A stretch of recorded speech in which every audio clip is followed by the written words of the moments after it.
বিশ্ব মুসলিমের হৃদয়ের কেন্দ্রবিন্দু পবিত্র কাবা শরীফ। আর এই মহান ঘরকে ঘিরে শতাব্দী প্রাচীন এক অনন্য ঐতিহ্য হলো গোসলি কাবা, অর্থাৎ কাবা শরীফ ধৌত করার পবিত্র আনুষ্ঠানিকতা।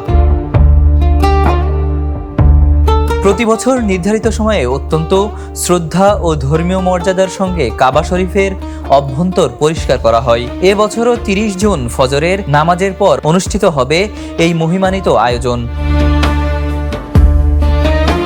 পবিত্র কাবা শরীফ ধৌতকরণের জন্য ব্যবহার করা হয় জমজমের পবিত্র পানি, তায়েফের গোলাপ জল এবং খাঁটি উদ তেল। এই সুগন্ধি মিশ্রণে ভেজানো কাপড় দিয়ে কাবা শরীফের ভেতরের দেয়াল ও মেঝে অত্যন্ত যত্ন সহকারে পরিষ্কার করা হয়। এরপর সুতি কাপড় দিয়ে শুকিয়ে ভেতরে ছড়িয়ে দেওয়া হয় মনোমুগ্ধকর সুগন্ধি।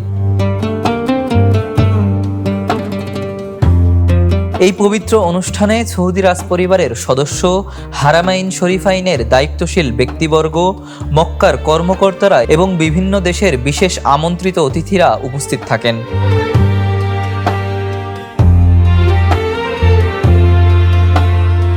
গোসলি কাবা শুধু একটি পরিষ্কার পরিচ্ছন্নতার আয়োজন নয়, এটি আল্লাহর ঘরের প্রতি গভীর ভালোবাসা, শ্রদ্ধা ও পবিত্রতার এক অনন্য প্রতীক। বিশ্বের কোটি কোটি মুসলমান এই মুহূর্তকে গভীর আবেগ ও ভালোবাসার সঙ্গে স্মরণ করেন এবং আল্লাহর দরবারে শান্তি, রহমত ও কল্যাণের জন্য দোয়া করেন।